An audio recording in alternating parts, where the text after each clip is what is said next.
20h30 yéen a ngi en direct ci Dakar Buzz nuyu nañ leen ami internaute di leen dalal jàmm ci pandémie business nga xam ne ni chaque samedi 20h30 ñu janook yéen man ak Junior Babacar waxtaanee rek lu bëri si coronavirus bi de même que si yeneen poñ ya nga xamante ne ni def na buzz wa ila am na ampleur si biir semaine bi donc loolu la ñuy waxtaanee chaque samedi 20h30 ñu leen di nuyu di leen dalal jàmm bu baax a baax yéen ñu safoo Dakar Buzz di nuyu Junior Babacar mi may bokkal bile jootaay chaque samedi bu 20h30 jotee di am mbégte Junior ak ca waxteloon di ànd ak yow ma bàyyi la nga nuyonteeg ami internet yi lay seetaan. waaw cawarte lay doon it. su ma toog yow damay bég. macha allah day neex ndax sa wax dafa rafet. macha allah gars yi dañ lay bëggee saa su ne. di leen ndamoo yéen nit. di leen bëggee. di leen wax ne chaque samedi nii rek lañ koy defee. ànd ak yéen. ci li nga xamante ne mooy boole. xool li nga xamante ne moo gën a def buzz. ci semaine bi yëpp jox leen ko seppi leen ko indi leen ko ngir ñu mën a ànd ak yéen. léegi mi ngi noonu donc leer na nañ comme ni mu leen ko waxee rek moom Junior noonu la ñu koy defee tey nag xam naa manifestation yi la ñu koy dooree donc laata mesure d'assouplissement yi gis nañ du ma wax Dakar rek ndaxte yemul Dakar réew mi am na gox ya nga xamante ne ni yëngu na fii si Dakar HLM donc ñoom manifester nañu Grand Yoff manifester nañu ak feneen Kaolack ni ni mel donc Touba ni ni mel mun naa ne sax ñoom ñoo ko door la nga xamante ne ni mësuñ ko faa gis la ñu fa gis donc mu doonoon lu doy waar lool askan wi génn nañu di wane seen xaddi di wane seen sonn ne tàyyi nañu si lii di couvre-feu bi rawatina état d'urgence bu ñu ne rek moo leen tere liggéey surtout transporteurs yi donc ñoom ñoo njëkk a dox ñaxtu mu doonoon la nga xamante ne ni tàngoon na jip donc sandante lacrymogène yi Junior ak ni ni mel donc policiers yi di dakkanteeg ñoom ku nekk rek di jëfal sa bopp bëgg a fajal seen bopp gis nañ nu mu fa demee ba am na sax la nga xamante ne ni yàq nañ ko si ñoom manifestants yi mu doon lu doy waar ca Touba moom centre de traitement ba donc des épidémies la ñu rek visé woon mais nag jot nañ fa taal sax ab ambulance yàkkate ko donc mu doon lu doy waar la boo seetlu sa keroog ndeysaan Serigne Mountakha Bassirou Mbacké xalifa général des mourides Serigne bi macha allah ñu ngi koy ziar bu baax a baax di ko rafetlu la nga xamante ne ni def na ko ndaxte tànkam luwul benn yoon minuit Junior Babacar minuit la génn rek def déclaration bu gàtt donc dankaafu ña nga xamante ne nii ñooy manifestants yi ngir ñu delluwaat ci seen kër yi ba ëllëg mu xool lan moo sabab li ni mel ak naka la ñu koy saafarawee donc mu doon la nga xamante ne ni aussi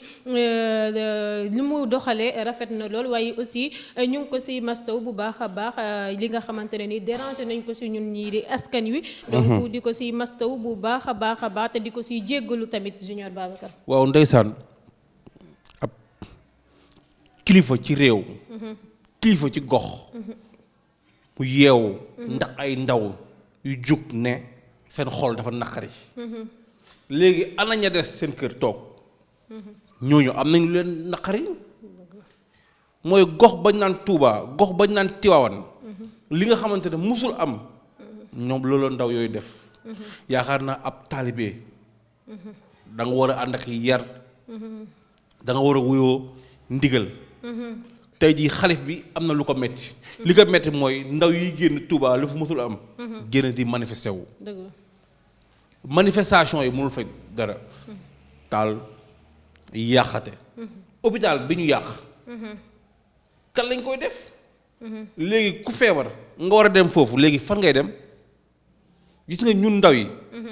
dañu war a ànd ak suñu fula suñu fayda. dëgg la kenn waruñu monter. ñuy def loo xamante ne naka sulul noonu. même bu ñun ñëpp xam ne carrément fi mu ne nguur. pression moo ko jàpp lu nekk jàpp na ko. moo tax tey muy nekk ci lii nii. waaye bu ñu xool ci nguur moo tax tey jii wala mer bu ñu tax ñuy def lii nii. fii ñi ñàkk bëri na lool. dëgg la kon tey gis nga lii nii. c'est de l'indiscipline caractérisée. kenn warul nekk ci mbedd bi di ay sànni xeer wala def naka sulul noonu. nañu xool li nga xamante ne moo rafet ñu koy def nguur nag peut-être nag nguur nag lépp faute bi ci nguur la ndax yaa ngi koy bamtu ci deuxième point bi lépp faute bi yow ci nguur la war nañu xoolaat nguur war na xoolaat yenn matuwaay yu muy def defaraat communication bu baax a baax. en tout cas mi ngi noonu daal am na solo comme ni nga ko waxee ni donc ñoom it la leen génne donc ba ñuy manifester di wane ne sonn nañu tàyyi nañu xëy na moo leen ëpp doole mais nag amaana juum nañu ci anam gu ñu ko defee. ak fu réew mi toll nii ci feebar bi coronavirus bi kenn umpalewul ne Junior kenn du ne mu ngi deltu gannaaw moom ndaxte gis nañ nu muy tëddee cas positif yi à chaque fois gis nañ nu muy yokkoo rawatina nag cas communautaire ya nga xamante ne ni da ciy laxasu barki démbo Njaay xawma démb fanweeri cas communautaire ñu am ko ci benn bés kon loolu mënuñoo ne feebar baa ngi deltu gannaaw contraire bi sax laay wax mu ngi gën a ëpp doole ndaxte rek fokk rek ñu ngi am ay benn cas positif ñaari cas positif 100 cas communautaire su boobaa danaa nangu ne mu ngi deltu ginnaaw mais actuellement moom mësula deltu gannaaw donc le fait que ñu génn en groupe donc di manifester wu nemmeeku ñu takk masque respecté wuñ benn mesure donc barrière loolu moo ci doy waar en plus de ça ca Touba aussi askan yi ñoom xam naa ne njuumte laa ko mën a jàppee ñoom it ndaxte gis nañ ba Serigne Mountakha waxee loolu dankaaf leen ngir ñu dellu ci kër ya ca ëllëg sa génnaat na def déclaration wax na ak ñoom donc ñoom tamit dégg nañu ndigal ndax démb ba ñu jullee ajjuma ba noppi jéggalu nañ ko moom xalif général des mourides taalibe yow ñu koy rafetlu bu baax a baax ci ñoom donc nit day neex a waxal buñ la waxalee nga dégg loolu sopp nañ ko ci suñu ndaw yi mu doon lu ñuy rafetlu bu baax a baax xam naa ne nag métti na ñetti weeru yàlla nga tënk mënoo liggéey surtout dépense wax la surtout nga war a gérer sa famille surtout nga nekk soutien de famille teewoo dara la nga yaakaaroon di leen ci dimbalee di leen ci dundalee mënatoo koo def ndax la nga xamante ni tëral nañ ko ñoom it tëraluñ ko ci seen coobare bopp daa am lu ko sabab du leen lu dul coronavirus bi donc loolu tamit beneen affaire la kon ñoom it kenn du ne duñu manifester aussi parce que la leen yëkkati la yëngal seen xol ba ñu jóg di wane seen nakar ñoom ñoo ko xam amaana koo ci taluloon micro bu la waxee lu muy dund nga ne déet kon affaire bi daal affaire de comprendre ante la te askan wi tamit dégg la nga xamante ne ni mooy waaye Covid bi fépp la méttiwee effectivement fépp am na ñoo xamante ne liggéeyatuñu am na ñoo xamante ne ay soutien la yoon seen kër ñoo fa doon joxe dépense waaye bi lii amee muñ nañu xam ne carrément lii mbas la dafa wàcc mën na ñëw à tout moment kon bu amee nañu gëm yàlla sant ko xam ne carrément lii yàlla moo ko fa wàccee. est-ce que newul aussi ñu muñ ñoom ñoo génn keroog. waaw mais xam nga tey ji am na ñoo xamante ne. am na ñoo xamante ne. ñu ngi seen biir ko toog parce que génn mi ngay génn wax dëgg yàlla peut-être may nañu opportunité ñi nga xamante ne ñu mën a wax. am na ñoo xamante aussi jàpp nañ ne ñoom ñoo mettre pression état. te état foofu dafa lajj bu baax a baax moo taxoon ma bëggoon. ce deuxième point bi nga xool noo koy accompagner ak point bii nii ndax état lajj bi état lajj moo indi lii ndax communication état tey jii conseil des ministres am na yaakaar naa su paree ki yor communication gouvernement bi war na génn wax carrément conseil bi lii ak lii lañ fa tënk dëgg la ndaw yi nag dañoo sonn dem nañ ba sonn xam ne carrément lii jëmul kër parce que couvre-feu bi ñu def entre 20h ba 5h du matin xaw ma 6h 23h balaa ñu koy def lii amul sens parce que tey jii tout le monde yow se pose la question à savoir ndax si le virus marche la nuit seulement ou pas parce que tey jii mënuma concevoir yow au début nga am 2 à 6 cas nga ne léegi da ngay tëj lépp nga tëj lépp cas yi commencé yokk def hausse kon léegi cas yi bu commencé yokk war nga xool yan mesure la état war a jël te aussi état ñun lu ñu jaaxal ci état chaque mesure bi état di jël du ñu wax carrément lii ak lii yow moo tax lépp pourquoi kon état war ñu mën a wax loolu d'accord naa foofu li nga wax moom kenn mënu ko dindi parce que gis nañ ne feebar bi deltuwul ginnaaw donc mu ngi gën di yokk ci réew mi te teewul def nañ ay mesures d'assouplissement mais aussi je me dis pourquoi yenn mesures yi ñu jël donc dakkal yenn yi lépp ngir xeex feebar bi te askan wi di génn di ñaxtu naan sonn nañ di yëg naa boo leen bàyyee ñu taal réew mi mieux vaut kon ñu doxalee ni mel bu ko defee nag ku ci nekk nag nga yow yaay doon sa médecin bopp ku ci nekk yow yaay sàmmante ak na nga xamante ne ni mooy norme yi ku ci nekk yaay sàmmante mi ngi nii feeñ na dafa mel ni askan bi moo yor réew mi parce que transporteurs yi pression lañ teg ñu soog a ministre bi génne ne waaw léegi budget transport yi 8 milliards ay doomu réew mi lañu yoruñu réew mi voilà ci réew mi lañu bokk comme tey ji état sociologue liggéeyam lan la moom mooy saytu. pensé wu askan bi nga xamante ne moo yeewoo ci réew moomu. parce que lajj bi ci commencement bi la. président bi ëllëgee mu recevoir ñi nga xam ne seen xam-xam màcc na. ci maanaam ci wàllum santé ak ci yeneen domaine ay sociologue ay scientifique la war di recevoir xoolal ñi mu recevoir commencement bi boo waxee ku ci mel ni Serigne Mbacké maa lay bëggee naan ñooñu. ay porteur de voix la ñu. Donald Trump da nga ko gis mu recevoir ay Jay-Z Donald Trump recevoir ko benn yoon Rihanna même chose. xoolal fii Macky Sall ñi mu recevoir. ñan la recevoir. naan ay non ay porte-voix ay Ablaye Mbaye Peex ay rappeur ay mbalaxmaan ay léegi dafa amul sens tey jii ñoom toog nañu lu ñuy xaar lan parce que tey jii feebar bi ki ko xam moo la mën a wax feebar bi lan moo ci nekk yan danger moo ci nekk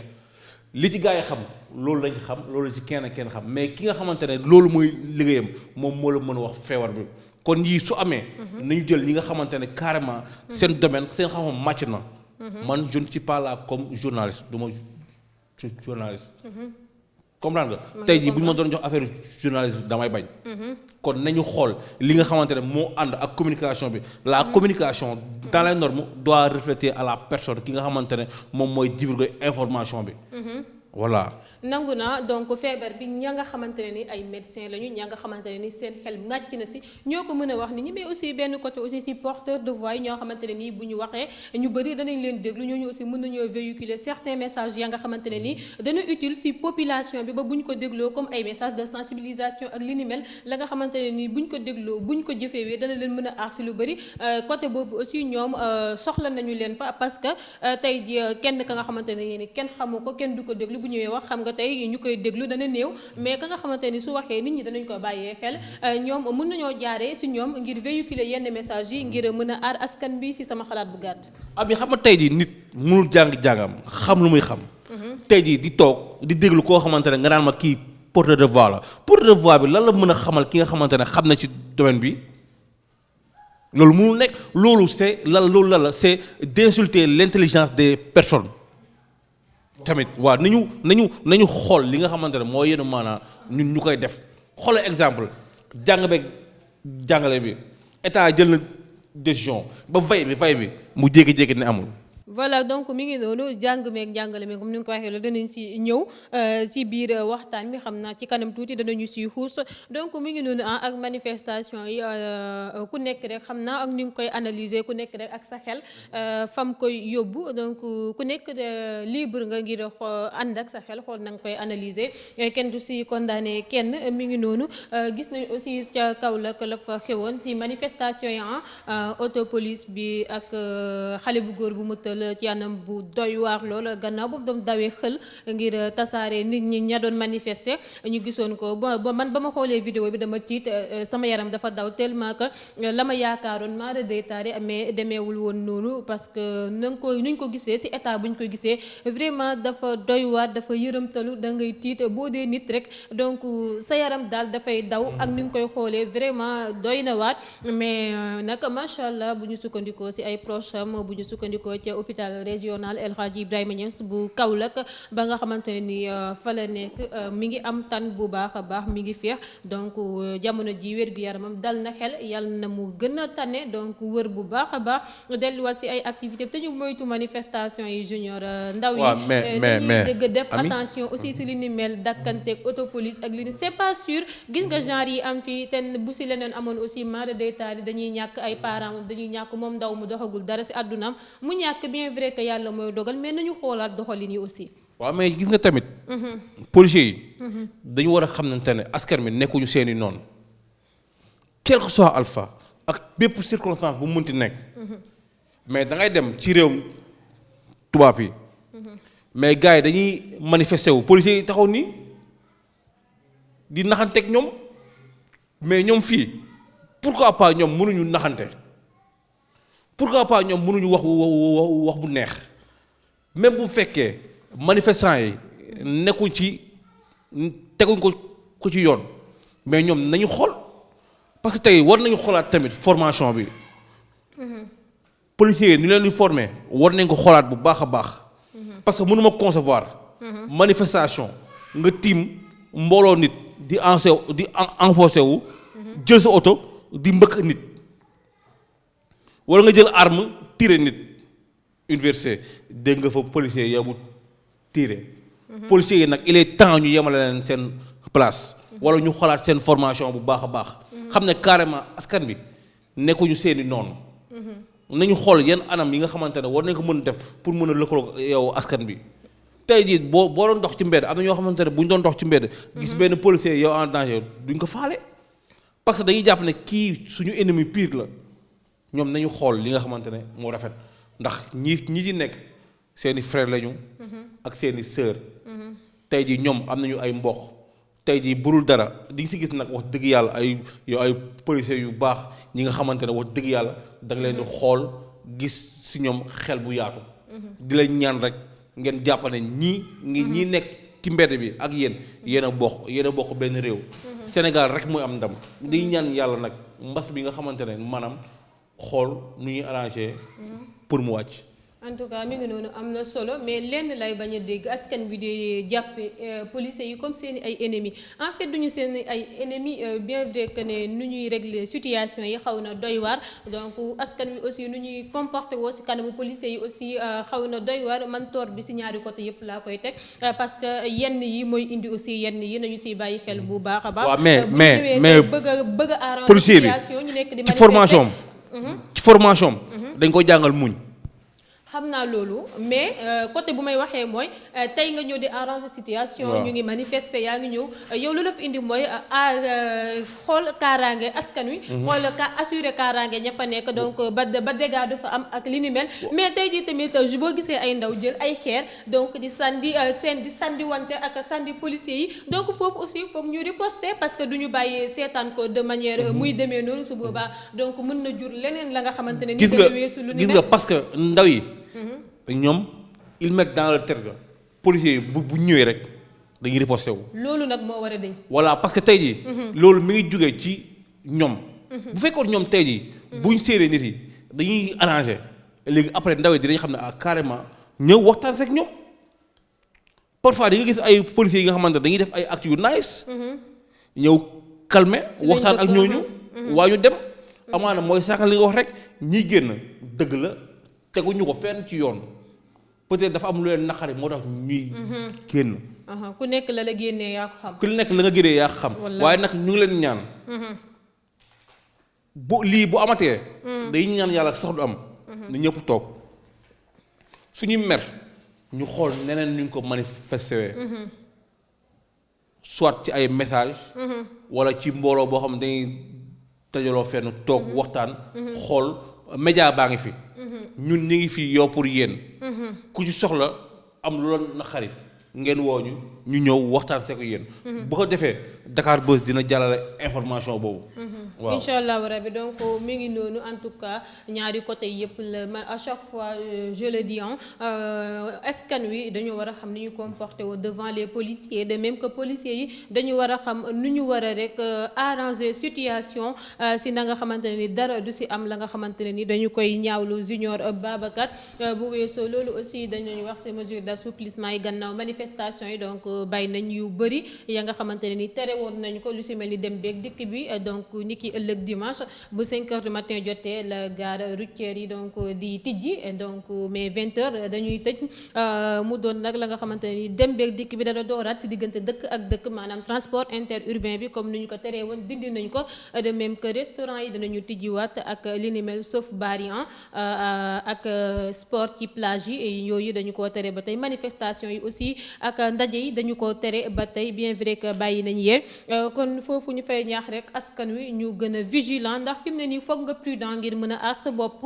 ci feebar bi xam na ngay doxalee xam fa ngay teg sa tànk bañ a ne bàyyi nañ di rek dama siy dem ba jeex non bul dem ba jeex jëlal say matukaay defal ndànk-ndànk xam na ngay organiser wu ngir aar sa bopp feebar baa ngi fi duñu ko nëbb ndax bu ñu gisee lu ñuy teg suñu gët à chaque fois dañu naan feebar baa ngi fi te mu ngi gën di yokk cas positif yi ñu ngi bëri cas communautaire yaa ngi si biir laal gox yu bëree bëri si suñu réew mi di ci Sénégal rax ci dolli aussi décès yi ñu ngi gën di yokku démb rek amaat nañ 2 décès tey jii ñu ngi toll ci 47 décès donc loolu askan bi dañu ko war a bàyyee xel bu baax a baax nañu amal seen activité may nañ leen ko mais aussi am na loo xamante ne ni ñoo ko mën a assurer parce que duñu la may yëpp nga jël lépp donc xam leen ni ngeen organiser woo respecter mesures barrières yi bu ko defee ku nekk amal say activité ama ànd ceeg ca wér-gu-yaram loolu lañ bëggal ñëpp aussi te yàlla mën na ko def Junior Babacar. L'état du Sénégal a été dicté par le peuple. Après les manifestations. bu ñu ñëwee transporteurs yi àllu. askan bi àllu ñu ñëw indi mesures yi nii. kon tey état bi peuple baa koy dicté léegi nag état bàyyi na askan bi ci lu mu neex ñoom dégage nañ seen propre responsabilité nañu li ngeen bëggoon defal nañ leen ko léegi nag aussi ñun nañuy jël suñu responsabilité askan bi yépp muy man muy yow ku ci nekk ci fi nga nekk yaa mën a xeex ak jàngoro bi xeex ak moom mooy nga respecté mesures yi yaakaar naa léegi sax nit jaratul sax ngay taxaw ak nit mu lay naan feer bi lii ak lii lii ak lii ndax kay yeewoo ba fongali mi sax léegi même bu xool suivre information sax xam na feebar bi xam na danger bi ndax dem nañu ba tàmm ko léegi nag lii des mooy nañ jël suñu responsabilité ànd ak xeex ak feebar bi léegi man question bi nga xamante ne dama koy posé état laa ko bëgg a posé mooy ban mooy 23h ba 5h du matin 23h à 5h mooy question bi nga xam ne bëgg naa Sénégal ñu tontu ma ci mooy 23h à 5h du matin ban sens la am par rapport ak pandémie bi parce que tey jii boo xoolee génn Sénégal ñëpp bëccëg la ñuy génn 10% ci askan bi sax génnuñu yow par nawet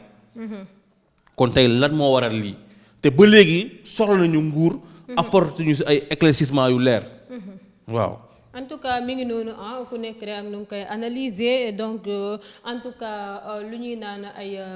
askan wi ñooy diriger ak ni yéegi man loolu lay bañ a dégg en fait Junior Babacar di ko dégg parce que di ko dégg ma koy bañ a dégg waaw parce que lu tax ma koy bañ a dégg mooy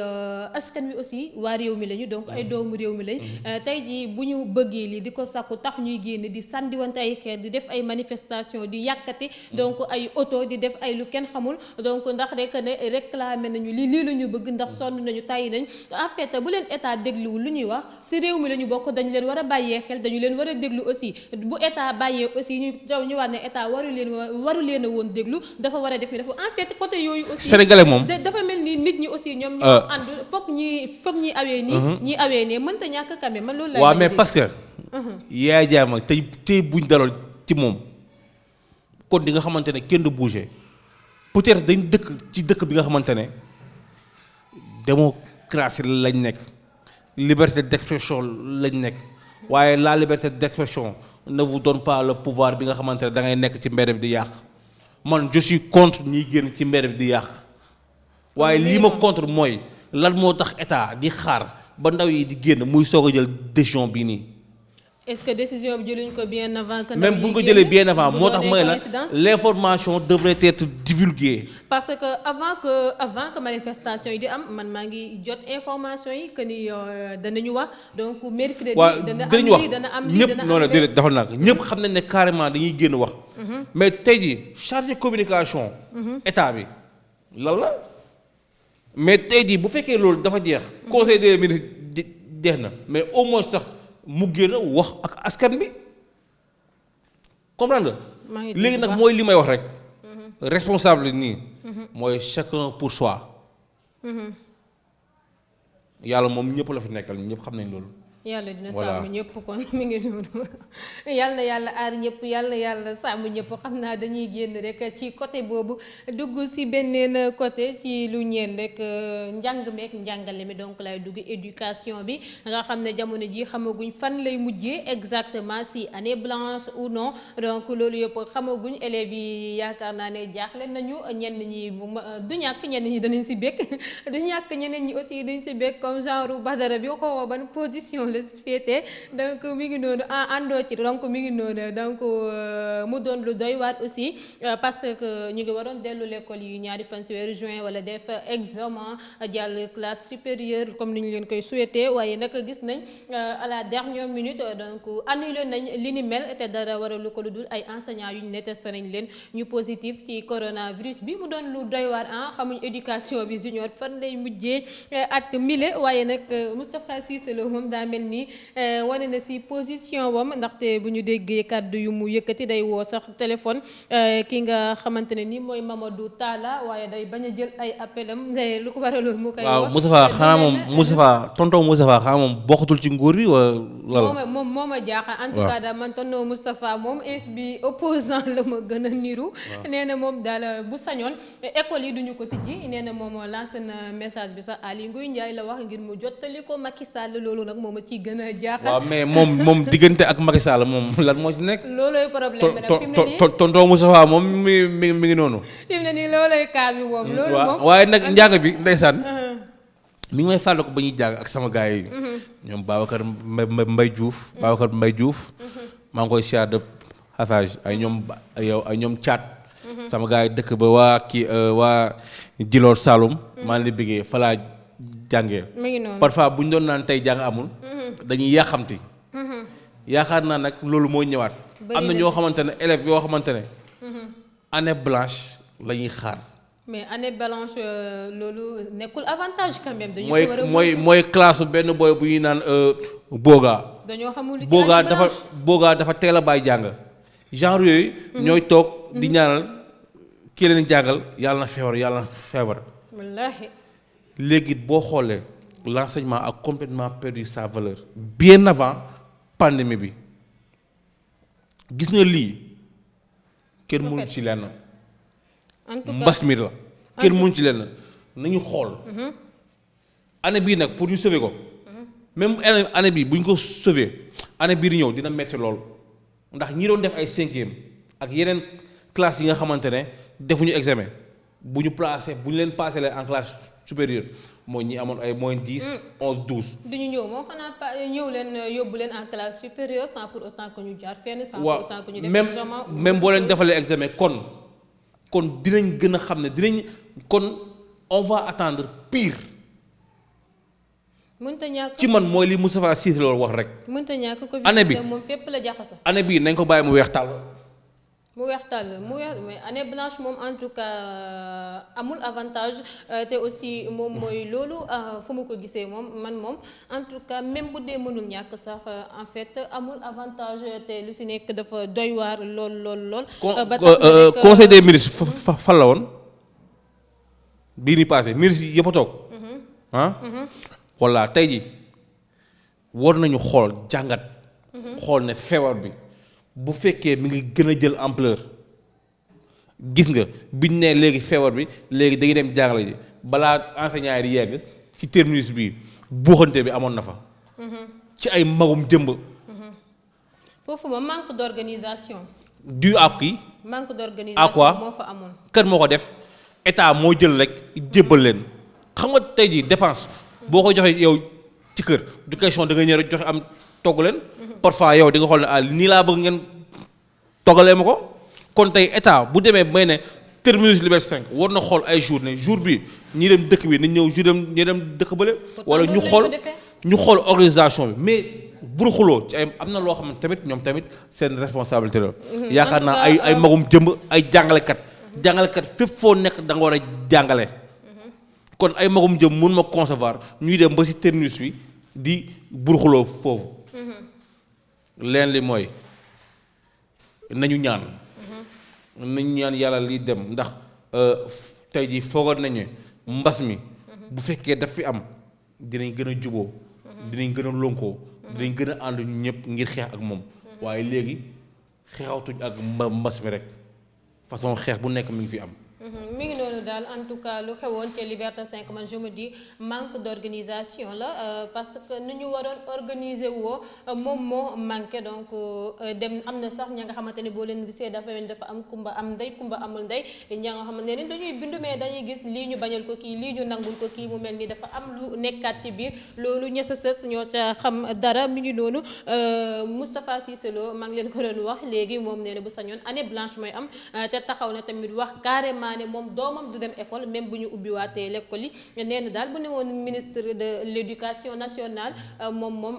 école yi duñ ko tijji ren année blanche moom mooy am sinon lu ko mooy rek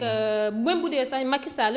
da koy dàkk day tekki ndombal tànkam du nangu école yi tijji mu wax ko position wam la waaye ak tamit waxaale na ministre de l'éducation waaw li mu waxaale tamit ne am na remède bi fi la ñuy ñëw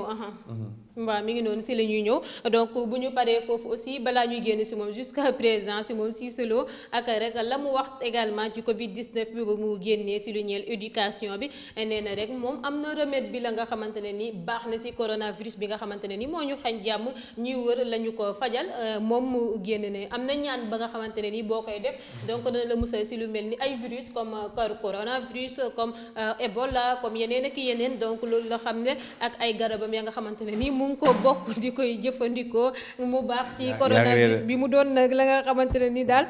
tonton Moustapha Cissé Lo war nañu see dimbale nee na nag ku ko woo moom dina la si baaxee ci loolu nga xamante ne ni boo koy tari dana la musal si comme genre virus yi en tout cas daal ins bi kon loolee nag secret boobee wa ilaa rek xam-xamam boobee war na koo séddoo ak askan wi danañu doon arrangé jamono ji soxla nañu ko. waaye it nit kenn ko xeebal lu mu am. xam-xam kenn du ko xeeb. amaana sunu borom mun na ko jox. waaye bu dee jox na ko moom de comme ko toog na. xale bu ndaw sax mun naa génnee tey la nga xamante ne nii remède la. kilifa la ci réew mi. comme ko toog na. wax na devant tout le monde. vidéo baa ngi noonu. joxe numéro am. kon naka gaa yi woo. du ma ne sax naka gaa yi. na ko waayam bi woo xaw ma ndax ñoom ñaar seen diggante lan moo si nekk. moo ko Macky Sall. président bi na ko woo waxtaan ak moom. am na solo donc mi ngi noonu avant moom ay jamono Kara la woon moom waxoon na ne moom ñaari milliards la doon laaj ngir mu partager la nga xamante ne nii mun na ko si coronavirus bi ndax moom daane carrément du maye day jaay moom sëñ Modou Kara ñu ngi koy nuyu bu baax a baax ñu ñëw si affaire Bougazelli donc mi doonoon mu doon ex député lay wax moom Bougazelli ak liberté provisoire bu ñu ko accordel donc mu doon la nga xamante ne ni ñenn ci askan wi ñu ngi koy ñaawlu donc ànduñu ci sax laay wax ndaxte le fait que ñu may ko liberté provisoire te am ñu ne ci kaso ba ñeneen ñi xam nga rek ku fa am mbokk mu yàgg fa ak lii demee ni mel loolee doon na la nga xamante ne ñenn ci askan bi ñu ngi koy ngurumee ci lu ñu jox liberté provisoire ex député boobee nga xamante ne nii sax justifié wu nañ lu waral li ni mel nee nañ état de santé moo ko waral wér gu yaram te nee nañ rek moom santéem dafa fragile moom ex député bi Bougazelli noonu lañ ñu ko xamalee donc mu ngi noonu en tout cas daal luñ si mën a jàpp aussi ba mu amee liberté provisoire ba niki tey ji donc demagul këram Géejawaay bien vrai que ay xaritam ay jege ñaaram ñëpp a ngi ko fa doon xaar mais gisaguñ ko fa di gis nañ ça c'est l'observateur nee nañ ñu ngi ko isolé fenn fa nga xamante ne nii donc waxuñ fan la exactement en attendant ins bi daal Bougazelli daal kenn tegagu ko bët bañ koo bàyyee ba tey Junior Babacar. ku ma amul ndey la rek ku ma am ndey ku ma amul ndey du question état de santé. 100 mètres boo fa duggee. di nga fa fekk ñi nga xamante ne dañoo tawat laa la wax ami di nga ko fa gis xam nga defarwaat sax jaaxal ak yow di nga fa fekk ay nit yu tawat. ñaata yoon lañ fi jàpp nit ñu ne moo sàcc 100 000 francs ñu tëj ko. ñaata yoon lañ fi jàpp nit ku luubal ñu tëj ko fa ay at. ndax moom ci état bi la nekk. léegi daal boo nekkee ci état. loolu neex def xam nga ne en âme et en conscience génn da nga koy def. waa mais kon tey lii nii. kon tey ñun nañu xoolaat suñu defaruwaat nañu defaruwaat. léegi nag moo tax ñu bàyyi ba pandémie bi xam ne instant bi gars yi Sénégal kenn du wax lenn kon tey là c'est la loi du plus fort. nan nga ko gisee. léegi ñu ngi ñu woon ne carrément yoon léegi yoon pour ñun ñuy faible la. la pauvreté ñun ñuy pauvre ñun la yoon di daan. doy na wax ñun la ñuy teg suñu kaw lu metti ku fi amul mboq bi nga xamante ne mi ci kaw yow doo servir lenn. ñoom daal saa su ne état du Sénégal saa su ne rek ñu ñuy jàngal kii nag ñu bàyyi. du benn yoon du ñaari yoon ñuy jàpp ay nit ci ay faux billets. bu fekkee kenn xamu ko. kenn xamuloo te amoo ay mboq. ñu ngi foofu. kon tey du ñu dem ba yegg fii nii. ñu ne député la wala ak lépp lu mu doon moom ak man ñoo yem. moom ak beneen citoyen sénégalais lambda ñoo yem. ñun ñëpp ñoo bokk ci charte yi nga xamante ne lañ war a nekk pour être un bon sénégalais. lii amul kenn kuy taxaw ki nga xamante ne lii du ko ñaawlu. waroon nañ xool nag neneen lu ñu koy ndëppaloo lu ay xawma ay yow état de santé di yëg lii. fële boo fa duggee am na ñoo xamante ne ñi ngi feebar yu metti te ba léegi ñu ngi téwér foofu. kon tey bu ñuy wax nañu wax li nga xamante ne yenn na maanaa ñoom kañ ne ñu wax ne carrément dañ ko bàyyi nii rek waaw. en tout cas lu ma si mën a yokk mooy loi moom pour ñëpp la te ñëpp si war a bokk yem amul ku ma am ndey amul ku ma amul ndey amul bras long amul nekk si état donc déedéet ku nekk daal la nga xamante ne ni lii ku ko def lii moo lay fekk si nañ ko defee ni ñu ko waxee muy ka nga xamante ne ministre la député wala la nga xamante ne ni marchand ambulant ñoo si bokk yem donc li nga xamante ne kii bu ko lii dabee ci biir prison am na droit am liberté provisoire bu ñu ko appliqué député bu ñu ko appliqué les ministres nañ ko appliquer aussi marchand ambulant bi ak ñeneen ak ñeneen en tout cas lépp loi moom pour ñëpp da war a rek yem amul kii lii la kii laa la non non loi amul xaaj yow nii lañ la war a defalee yow nii loolu du demee noonu na rang yuy jub ñu teg lépp si yoon loolu la rang bi de dëng la def doy na waar donc mi ngi noonu rang bi de jubul am doy na waar junior xam naa am nañ benn réaction dañ koy dem ñu teewlu ko ñu ñëwaat. parce que lu taxaw ñu jëlee fi Abdoulaye Wade tey ji loolu yëpp moom mu ngi koy tracé Bougazelli mu bàyyi taw ko fenn da ko delloo ci kaso bi gënul gars yi sàcc ginaar yi dañu waxante dëkk bi ñun ñëpp ñoo ko bokk xam nga dafa am benn cër bu ñu ko jox mag la et puis na respecté jeunesse bi loolu laa amoon lu may wax. mu ngi noonu ñoo ko gisandoor en réaction ci Bougazelli donc xam naa dañuy bàyyi rek à vos claviers ngeen continuer ñu wéyandi ci beneen point ndaxte waxtu waa ñuy commencé xooj junior Babacar dañuy jàll si mbirum Moussa Sy maire bu Parcelles Assainies moom nag kenn umpalewul ne jamono ji dañ ko nommé PCA ca port autonome bu Dakar waaye nag lu ci doy waar mooy rek dafa am kàddu ya nga xamante ne woon moom yëkkati woon na ko laata rek ñu koy nommé PCA xam naa dañuy xuus ñi seetaani vidéo boobu ak lu mu si waxoon ñu door a ñëw si mbiram moom kii di Moussa Sy. Macky Sall ak gouvernement am ndax ñun waa Dakar ci Sénégal lañu bokk wala bokkuñu si. boo nekkul transhumant boo nanguwul ñëw joxe sa bopp ñu takk ci buum diri la ba pale ba nga gis le grand boss mu waxaal ak yow poste ministre wala sax premier ministre wala PCA wala DG. PCA wala DG PCA wala DG PCA wala DG. mi ngi noonu donc ñoo ko gisandoo Junior xam naa dama lay jox kàddu gi rek nga xolloo si sànni. ñaan naa yàlla. am samay njaboot. ba noppi su ma naree du ma mës a wax ne du ma def lii ndax gis nga ëllëg du añ du reer waaye lu mat a sóor la. loolu am na solo. gis nga dafa bokk ci qualité yi nga xamante ne. dañ si jox nit cër. mooy sa kàddu dafa bokk ci qualité yi nga xamante ne dañ lay naw kilifa nga ci gox bi nga nekk léegi yow après ëllëg est-ce que di nga mën a taxaw waxtaan ak nit ba nit ki jëlee ci yow xam-xam est-ce que di nga mën a toog waxtaanee ba nit ki naan daf lay déglu ñun nag fii politiciens yi dañuy jàngal ne la politique ce n'est pas l'art de gérer sa cité mooy l'art de waxet la mooy tey nga wax lii suba nga wax lële ñun nag am na tur bi nga koy waaye man nag duma ko wax li nga xamante ne amul la tey jii li mu waxoon nag wax dëgg yàlla ñëw wane ko nii mais moom ay doomam lu ñuy def gis nga nit il faut être digne de ce que l'on est et ce que l'on a nit da nga war a doylu ci li nga am kenn waxul ne nit warul jóge fële dem fële gis nañ ko di nga jóge ci plan bi dem ci fële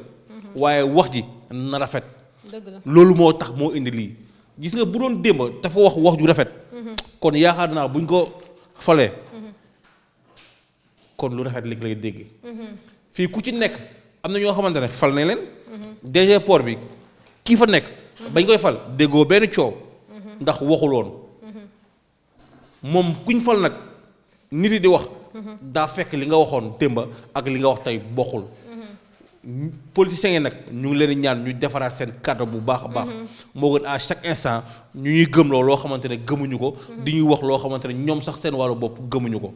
waaw mi ngi noonu avant de parler il faut tourner la langue 7 fois comme ni ñu koy tàmm di waxee di problème ndeysaan wax na ko nee na avant de parler ça il faut réfléchir. mi ngi noonu parce que tey ak ëllëg du añ du leer mais lu jot a sóor la te kenn xamul sa avenir ëllëg bien vrai que man danaa mbébét donc bëgg naa lii bëgg naa doon lii ëllëg mais on ne sait jamais ku nekk rek sa destin buur bi tracé na ko ba noppi te allah kulli al fa ngay jaar kon nag nañuy xool xamaguñu lu ñu futur bi réservé ba tax na kon bu ñuy wax nañuy xool nu ñuy waxee wa ilaa bu yow boo amee fitu toog wax yenn yi sa futur ñëw jaaree foofee nga xamante ne ni bu fa jaaree sa wax dana teggeeku nga am fulla gu doy ni assumer la nga waxoon te bañ ne du ma si teg sama tànk du ma ko jëfee donc mi ngi noonu doy na waar ñu jàll si mbirum la nga xamante ne ni tamit def na buzz lool si semaine bi Junior Babacar muy affaire Aya Couture donc ak tenue ba mu jox Marème Dial actrice maîtresse d'un homme marié ak rek ku ñuy wax Caroline nga xamante ne nii rek mu indi lépp gannaaw ba mu defee post sur Facebook di xam ne ni loolee yëreem la moo joxe woon modèle bi moom moo jëlee basin moom extérieur jox ko Aya donc mu koy dawloo di ko dawloo ba keroog à sa grande surprise mu gis Marème Dial sor ko ci maîtresse d'un homme marié basin yi nag bëri nañ donc modèle yi aussi ku nekk libre nga ngir ñawlu sa modèle mais moom nee na du accusé te amul fa mu ko teg xammee na yëreem te modèle boobu la joxe woon te tamit la ci xew si diggante bi yëpp ba mu yegg si foofu mu ñëw gis ko si télé bi moo ko poussé mu assumer ni mel mais aussi ak lu si munti am ñun xamuñ si dara mais xam naa ne yëreem la wa ilaa du yëreem Aya moo ko waroon a leeral def na direct si Facebook en tout cas nee na tubaab bi defarul benn basin ak ni mel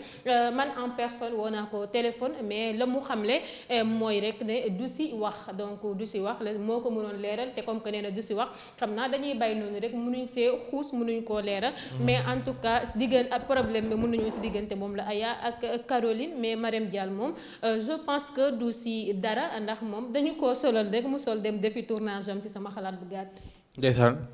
Marème moom actrice la di koy nuyu de passage di ko xamal ne mi ngi bégal jaam yi à travers série bii naan maîtresse d'un homme marié Sénégal fi mu ne nii booy wax série maîtresse la ñuy wax mooy la série la plus suivie te aussi day relater ay problèmes yi nga xamante ne ci société bi la am ñi leen di jaajëfal jigéen bi nga xamante ne moo bind série bi aussi ak maison bi nga xamante ne mi ngi fay doy ñi leen di jaajëfal bu baax di leen félicité aussi yaakaar naa Aya ñiy dëkk ak moom sax xam nañ ne du wax je ne la défends pas défendre ma ko boo gisee mu ne du wax maanaam parce que Aya mooy le nom bi nga xamante ne moom la ñu octroyé entreprise bi yaakaar naa Yandé mooy magam di bëggee Coche man sax Coche moo tax sax ma gën leen miin Coche maa lay siyaar yaakaar naa bu ñu demee ba egsi fii seen problème nag ñoom la waroon nañ ko toog waxtaane ko ndax yaakaar naa femme bi aussi bi muy jël yéreem di ko jox Aya fekkewu ma kon bu demee ba am nu ñu mel war nañ mënoon toog waxtaan ko ndax léegi yaakaar naa léegi képp ko am coow rek nga dem ci internet bi wax ko du loolu mooy faj histoire lépp loo gis rek parfois dañ koy waxtaanee ci biir néeg ñu xool ñoom ñaar naka lañ koy arrangé ñoom ñaar nag amaana ay jigéen yu baax lañu ku ci nekk dafa nekk ci li nga nekk Aya ñoom ci ñaw lañu xamee te wax dëgg yàlla ñaw moom Sénégal bokk nañ ci ñi fi mën ñu ngi leen di jaajëfal bu baax a baax problème bii nag wax dëgg yàlla ci man war nañu mën a toog xool nuñ koy lijjanti entre ñoom femme te maanaam mu waroon na mën a bañ sax egsi fii nii. waaye moom série bi moom ñoom Marème yoram new ci. Marème dañ koy ne defal lii muy def lii defal lii rek muy def loolu. waaw. en tout cas mi ngi noonu mais pub bi ngay jàllaleel Aya laa xamul lu mu doon. non. Aya non duñu ko jàllaleel pub parce que dañu ko woo mu bañ ñoo accordé. non Aya dilindoo ndax ñoo ba koñ jëppal la dëkk jëppal laa dëkk incha allah. buñ jógee fii. man dinaa dem waxtaan ak moom ne ko faaw nga accordel waa Dakar Buzz interview. du question plus fait ndax nit ki xam nga nit ki man ñoom ñoo ma yar. te nit ki wax dëgg yàlla jikkoom rek nga koy waxal. joxuma lekk joxuma naan. waaye moom waajuram yar na ko. te maanaam buy dox. du sax sigi xool nit. te nit koo xamante ne buy dox du sigi xool nit boo ko déggee ci xeetu coow yi wax dëgg yàlla daf lay jaaxal bu baax a baax. yow ba tax na mën naa ko seeti en personne. xool nu muy accorder benn interview bi nga xamante ne dina leeral li nga xamante ne moo am. incha allah donc mu ngi noonu internet yi kon nañu ko xaar en tout cas xaw ma ko au fond donc mënuma wax ay qualité ni ay défaut de même que Caroline xamuñu ko mënuñu wax ay qualité ni ay défaut de même que Marème Dial nii la ñu koy gisee kon nag duñu si xuus du ma juger du ma atte mais Caroline aussi waroon na am fulla gu may ni dem xool ka mu joxoon tuseem donc laata muy def leen di confirmer dem laaj ko ba xam lan la koy tegal à travers ses paroles mën na xam ndax si lu muy wax raisonnable na ou pas ndax wax ju dëggu boo ko déggee xam ko donc mi ngi noonu mais nag mi ngi noonu xam naa foofu dañ fay génn ñu xool à qui la faute Marème Dial Aya wala Caroline donc on vous laisse juger ñu jàll si mbirum Rangou moom fanaan na guddeem bu njëkk kaso lu ko yóbbee nag du lenn la nga xamante ne ni mbiram yi nga xamante ne à chaque fois da koy def gannaaw rek lim fi organisé woon soirée privée ba ñu ngànk ko coow li ne combay tegoon naa ne ca la yem mais gis nga tegaat si lu mu duggaat bañ si ba yoon teg ko si loxo fi mu ne nii moom moomee rek fanaan na guddeem gu njëkk ca kaso ga moom ñu ngi ko jàppee woon ca benn hôtel bu nekkee Ngor ak ay ñoñam ay xaritam yam yi àndal ñu am seen site porno donc ba nga xamante ne ni ay VIP nee nañ la ñu doon ñoo doon accéder foofee di doon fay lu tolloog 50 000 maanaam fukk ji ne dem ba 1 million si suñuy koppar junior loolu xaalis la mais anam dañ koy wuutee ak ña nga xamante ne ni dañ see dépenser seen xaalis yaakaar naa ne yàlla rëbb na leen ndax yàlla bëggul li ni mel rafetul sellul kon nag mi ngi noonu foofu moom xam naa ne du ma fa yàgg ndaxte affaire bi doon na lu doy waar la nga xamante ne ni kenn xamul noo ko mën a analyser. soo fa yàggulee naa fa yàgg fa waxoon naa la ko semaine bi passé yow nga weddi ma 50 000 à 1 million fa la toog di ko liggéey lu mu yor bay liggéey loolu waxoon naa la bii passé ñenn ci xale jigéen yi seen bureau lañ yor seen bureau lañ nekk di encaisser ña fay ñëw moom nag ndeysaan kaso nag jommul kenn de ku ci nekk mën na fa dem waaye nag am na liggéey yoo xamante ne boo koy liggéey sa fit du dal sa fit nag bu fekkee dafa dal nga xamante ne dafa am wéeruwaay man nag moom gëm naa ne comme que Bougazelli bàyyi nañ ko moom léegi ñu bàyyi ko bu fekkee nag ñu xool nag ay nit ñoo nekk ci ginnaawam ou pas ndax moom mi ngi def li nga xamante ne méngawul ak suñu culture dara waaye nag li nga wax noonu 50 000 ba 1 million moom en tout cas fayee ko na de fayeeku na mais man benn affaire kese moom si xaw a jaaxal en fait Dick macha allah def nañ si liggéey bu am solo. marchandise bu baax la yor. en tout cas Dick def nañ seen liggéey bu am solo ba teg loxo moom Rangou ak rek ña nga xamante ne ñooy ay copinam ak rek gis seen site boobee nga xamante ne nii pour nga gis Rangou ak ay copinam ya ñuy def yu kii yooyu faw nga fay xaalis. yu yar junj doy na borom xel Junior Babacar te ñu gis nag léegi. ñu ne ñu ay ñun fësal nañ ne Rangou la donc fësal nañ ay turu ay copinam ya nga xamante ne ni ñoom la ko sekkaloon mais clients yi nee nañ ay clients yi ay VIP lañu et puis 50 bi lañ doon fay ba 1 million pourquoi waxuñ clients yi ñan la aussi man en fait côté boobu moo ma xaw a jaaxal. VIP kay xam nga ne man tey jii yoru ma 1000 francs boo xamante ne da nga koy fay pour def nakatul noonu moo tax nee naa la ko seen bureau lañu yor am marchandise bu baax. tey jii marché booy dem pour ndugu ay ceebu jën ay payla day génne xaalis bu bëri teg ko ci taawul bi amaana nag kaldu boo koy ndugu bu seem ngay tullu jigéen ñi nag ñoom entre ñoom day am décret ñi nga xamante ne ay 100 000 la ñuy laal ñii laal ay 300 000. parce que seen entreprise. instant yi ñoom seen xeetu entreprise boobu noonu. moo commencé jar. jigéen ñi léegi pour ñu jaay seen bopp dafa yomb booy feeñ. télé pour nga jaay sa bopp yomb na. booy nekk si yenn yi te léegi VIP yooyu ñoom taamu nañ ci xeetu jigéen yu am buzz yooyu. mais nag yàpp yëpp benn la. yàpp boo jumboo sàpp yow lay def xaw ma nag ñoom luñ ci gis bay joxe ay 500 000 ak ay 1 million ay 50 000 entreprise boobu moom ak marchandise boobu moom. war nañu wax tamit ñan ñoo fa nekkoon ci site boobu doon fay ay 50 000 ay 500 000. voilà bu fekkee nag. ay borom doole la maa la ko wax fii. bindal te takkal téere léegi ñu bàyyi ko. ma ne la nañu waxante dëgg. ami internet yi nañu waxante dëgg supposons tey du ma wax sax supposons réalité lu ñu gis rangu défendre ma ko parce que lu mu def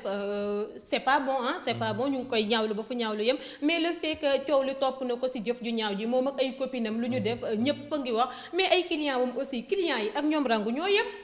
même chose bi la ñoom rangu bu ñu defee lu bon clients yi aussi bon lañ doon def parce que ñoom ñoo doon clients yi te ñoo ay VIP lañu man ñooñu laa bëgg ñu wax tamit ñoom ñooñee ñan la parce que ñoom ñoo yem tamit bu mënuñoo fësal nii nëppal nii mais est-ce que bu ñuy xawi sutura nañu xawi sutura ñëpp est-ce que tey ñoom tey ji même bu leen xamee am nañ droit jàpp leen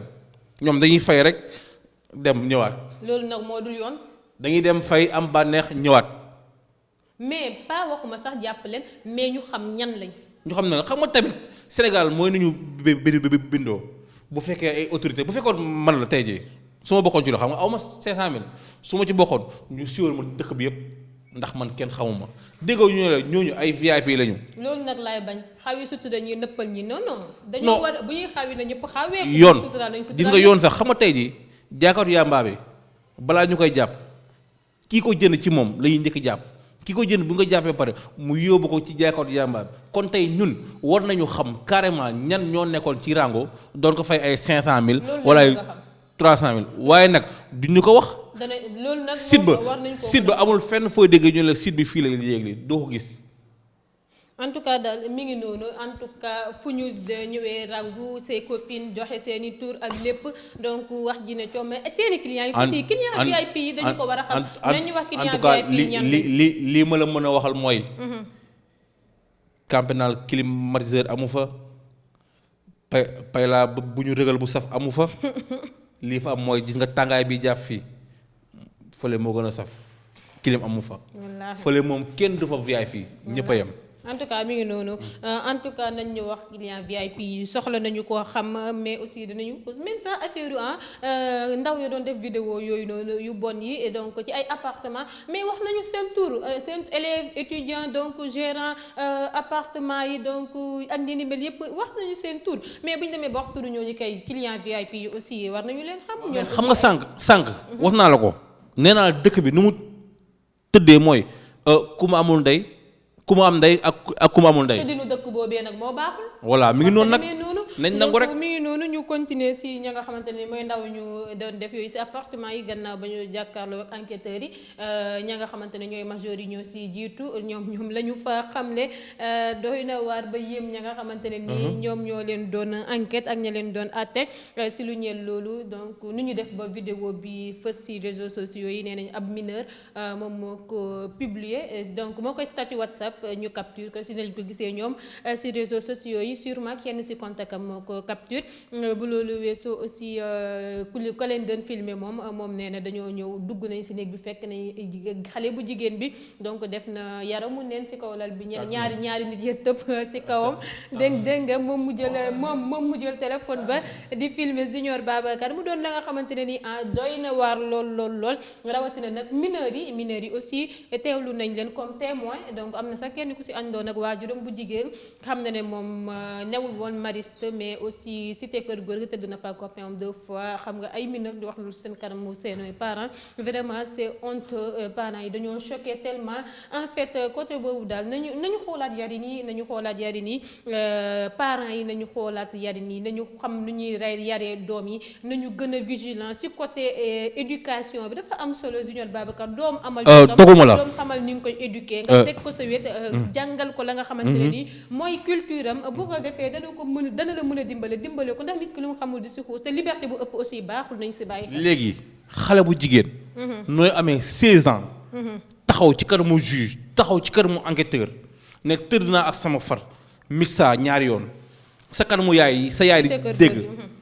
kon sa yaay yàgg na xam ne carrément yow yaa ngi naaw. xam nga léegi. dañoo yaratul ci doylu. moo tax da ngay gis sa moromu jigéen yor iPhone. nga ñee ko. nañu defaraat suñu toogaay nañu xool ban xeetu yar. la ñu yar ndaw ñi. nañ lañu yar ci doylu. gis nga nit boo ko loo ko mënti yar te yaroo ko ci doylu yaroo ko ci lenn. xale jigéen ñi léegi ku ci amatul iPhone amatoo lenn. mais foofu aussi bon amul ku riche ou ku pauvre ndaxte nit ki mën naa am lu doy sëkk lu ne gàññi te teewul muy defi bon parce que loolu la xam loolu la mi surtout liberté bu ëpp. waaw mais liberté bu ëpp c'est l'exception qui confirme la règle. loolu exception la. léegi ñi nga xamante ne ñoo nekk ci ay wutum ay iPhone ut ay luxe ñoom tey ñooy nekk ci genre xeet yi nii. liberté bu bëri. kan moo ko maye ak xool nu ñuy yaree xale yi bu weesoo loolu en tout cas ku nekk na doylu am nga sa iPhone mais du ma la si ñee xaw ma nan nga def. waaw parce que sa doom mi ngi dem di jaay boppam ñoo indi la benn sandwich wala benn hamburger nga bàyyi ko si nu mel. moo tax may la loolu c'est la pauvreté amee bul ma rey waay. mais say parents bu ñu ko amee jëndal la tey sa iPhone la x ou autre chose mais tant pis yow boo ko amee say parents joxuñ la ko tant pis aussi loolu sa affaire la loolu yow yaa xam ne ko mais du man du ma la signé mais man sama Motorola bu ma yor moom laay tiitaroo donc toog si sama witt ay parents parce que maa ngi defar sama avenir xale lañu avenir baa ngi suñu yaa ngi noonu peut-être dañ laa yar ci doylu moo tax ma ne dañ la yar ci doylu mais bu ñu la yaroon ci doylu barki yàlla doo ko def moo tax ma ne kon parents yi nañu xoolaat yarin gi waaw mais xam nga tamit waa parents yi ci lañ bokk mais tamit aussi la responsabilité nit ci la bokk man mënuma concevoir xale bu am 16 ans taxaw ci wetu parent taxaw ci kër mu enquêteur ne carrément moom tëdd na ak faram bi ñaar yoon loolu c'est la faute ak yi koo xamante ne mineur la xamul dara mais mënoon fen aussi dafa war a wax dëgg bi man je suis avec elle. waaw mais lan lay génn sax pour s'attarder yow à ça. parent moom na ko dóor ba rey ko mais dafa war a wax dëgg bi. barki yàlla kenn du ko dóor. damaa ne même xale bi lu mu wax noonu si kanamu parent ak ñëpp dëgg bi la na wax dëgg bi bu mu fen. mën nañ def tout sauf fen nii la demee. na wax naka la demee lu ne fang kenn ko jeex te ku jeex si marché yaa tàggee sa bopp xale yi ñoo dem foofu xaw ma ban xeet lañ doon jiyee foofu ñu ngi nii wane seen bopp ñu gis leen force yow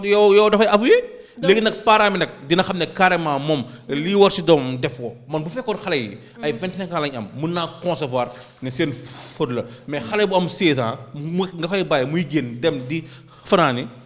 kon mère boobu mère yooyu ñooñu buñ nekkoon ci ay conditions yu baax kon duñ bàyyi seen doom yow ñu kenn. en tout cas doy na waar. maa xalaat dañuy jur rek dañuy jur te ba doonuñu xam ne ñuy jur lan la. ëpp naa am. en tout cas daal mi ngi noonu ku nekk yàlla lu mu la sédd rek mais aussi dañu moytandiku liberté bu ëpp bi junior liberté bu ëpp bi man à chaque fois laa koy wax liberté bu ëpp baaxul et puis parents yi gën a xoolaat naka la ñuy yaree am na si solo bu baax a baax nañu si bàyyi xel même sax majeurs yi ñoom ba ñu waxee ña leen doon déglu ña leen doon teewul en fait dañu choqué ba xam ne ko ñoom nee nañ le fait que sexualité précoce mën nañu ko xaw a sax comprendre mais le fait que ñu koy def en groupe loolu gën a yéemeeti man xale yi am nañu fit goo xamante ne ni maara deytaar yal na yàlla soppi leen yal na yàlla aar leen yal na yàlla sàmm leen parents yi aussi gën a veiller ci ñoom donc dañuy waxtu wi xoj nañu ñu tëj ko ak Barthélémy Diaz ak la nga xamante ne ni am na fii ci bés yi di fa nga xamante dafa bokk ci commune am Mermoz Sacré-Cœur donc gars yi bugg see teg loxo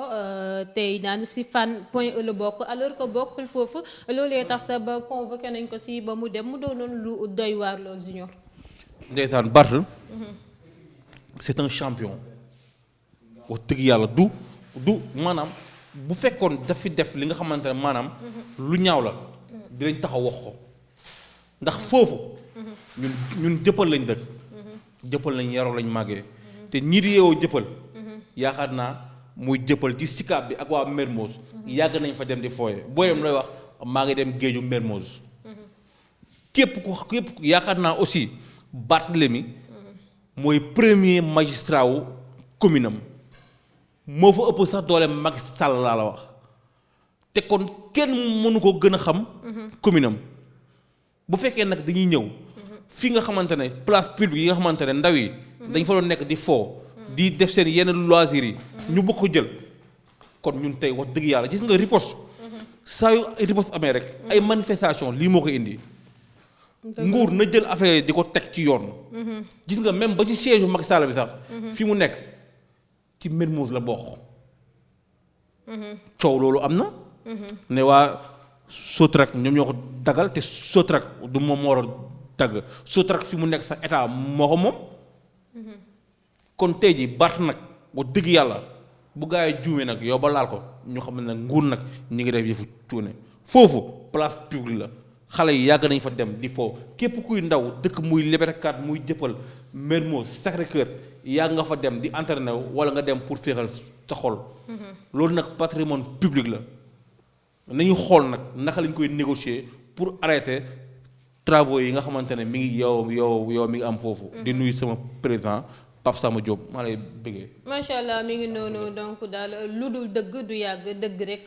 mooy njëkk te mooy mujj nañu si bàyyi xel bu baax a baax waxtu wi xoj nañu dañuy tàggatoo donc kontaan bu baax a baax si ña nga xamante ni ñoo ñu doon seetaan partout dans le monde si réew mi ak si biti réew mi di leen jaajëfal si teewlu bi di jaajëfal bu baax a baax si di Mbaye Chérif donc kontaan nañu si yéen de même que suñu caméraman yi Badara ak Seydou macha allah liggéey bi am na solo di la jaajëfal yow également. Junior Babacar bay la rek nga tàggatoo di bëgg ci yéen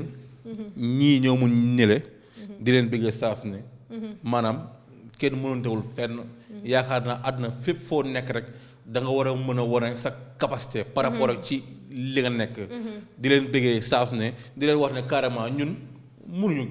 kenn dañuy jéem rek te lépp lu ñu jéem yaakaar naa dañuy yóotu te am ko ñun Jëppal lañ dëkk ku ci nekk nag fi nga dëkk mooy sa feete di nuyu waa Jëppal yëpp ca bakkat Jëppal 1 ba 4 Matar maa lay bëgg saaf ne di wax ne carrément ñun ñoo leen mën nekkuñ seen morom fu ñuy taxaw doo leen fa taxaw nag kon nag yéen da ngeen di xaar ngeen déglu boo bëggee tot nag après ngoon naa fa ñëw ñu xool ni ñuy def aussi ñi nga xamante ne duñ bàyyi nit yi ñu nelaw duñ bàyyi nit yi ñu noppaleku maa leen di bëggee saaf ne dañuy yeew 6 heures la ñuy yeew toog ci buntu néegu jàmbur yi toog wax te ba nit yi nelaw sax duñ ko mën su yaakaar laa mu ngi noonu seen waa kër ngay gaaruwaale kon am na solo donc émission baa ngi noonu lu si jubadi rek ñun la ñu ngi koy jéggalu lu si jub suñu borom la ba tax na ñu ngi kontaan bu baax a baax di leen jox dig daje samedi prochain incha allah au revoir.